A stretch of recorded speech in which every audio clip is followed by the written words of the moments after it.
గీసారి అయితే మొత్తం ఇక చూస్తున్నారు కదా చిల్లర కాయిన్లు 5 రూపాయల బిల్లలు 2 రూపాయల బిల్లలు తీసుకుపోయి ఇక కౌంటర్లకు ఇచ్చుడు తని క్యాషియర్ చూడండి ఏమంటుండో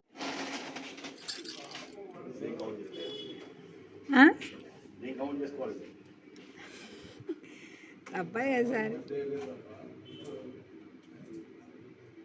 అయ్యో బాంచని ఇప్పుడు ఇవన్నీ నేను లెక్క పెట్టుకోవాలా అని రంజి పడ్డట్టు ఉన్నది ముఖం అయితే ఎందుకని అనుకుంటున్నారు మరి గన్ని కానీ 5 రూపాయలు ఉండే ఇంకా కొన్ని ఏమో ఇంకా 5 కంటే డబుల్ మోతాదులో 2 రూపాయల కాయిన్స్ ఉన్నాయి ఇప్పుడు ఇవన్నీ లెక్క పెట్టన్నా అని అనుకున్నాడు ఇక ఇంటికన్నా అయితే నేనైతే ముందుగా అయితే అసలు పని కోసం వేరే దానికి పోతున్నాం బ్యాంక్ దగ్గరికి అరే ఈ చిల్లర అంత ఉన్నాయి కదా బీరువాల బరువు బరువు బాగున్నాయి బ్యాంకులో అయితే నోట్లు మనం తీసుకొని దాచిపెట్టచ్చు కదా అని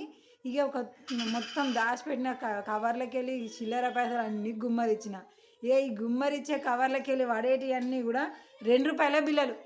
ఇక అప్పుడప్పుడు దుకాణాలకు అడిగి పోయినప్పుడు మిగిలిన చిల్లర తీసుకొచ్చుడు ఆ డిబ్బిలో పడేసుడు తీసుకొచ్చుడు డిబ్బిలో పడేసుడు డిబ్బి నిండుతోనే అది తీసుకొచ్చి కవర్లో పడేసుడు ఇక గిట్లా గివి 1 ఇయర్లో మొత్తం నేను కూడా పెట్టినాయి అన్నీ కూడా గివి ఇక దాని తర్వాత ఇక 5 రూపాయల బిల్లలు అంటారా మా ఆయన ఎప్పుడేమన్నా ఇట్లా 5 రూపాయల బిల్లు ఉంది అని అంటే ఇక ఏమన్నా కొనుక్కోవడానికి ఉంచుకోవాలి అని నాకు మా ఆయనకు మా కొడుకు ఇస్తారు మేమేమో దుకాణాలకు పోయి కొనుక్కునేటోళ్ళం కాదు ఏం కాదు ఎందుకంటే అవి కూడా మా ఆయనే తెస్తాడు కదా ఇక ఇవి కూడా బ్యాంకులో వేద్దాం అన్నట్టుగా బ్యాంకు దగ్గర పోయినా అన్నీ రాసేసిన అసలుకైతే ఈఎంఐ కట్టడానికి ఆన్లైన్లో పేమెంట్ వేయడానికి పోయినామన్నమాట ఇక వాటితో కూడా మరి ఇవి ఎత్తి ఏమంటారు అని అనుకున్నాం కానీ పాపకం జర ఓపికతోని మంచిగా అవన్నీ ఎన్ని ఉన్నాయి నేను చేసినవి కరెక్ట్ కౌంటింగేనా లేదా అని దవ్వ దవ్వ దవ్వ దవ్వ లెక్క పెడుతూ ఉన్నాడు బ్యాంకులు వేసుకున్నాం మళ్ళీ రిటర్న్ పోయినాం తెల్లారి పోయినాం మా కాయిన్స్ మేమే తీసుకొచ్చుకొని ఇట్లా పెట్టుకున్నాం జస్ట్ సరదా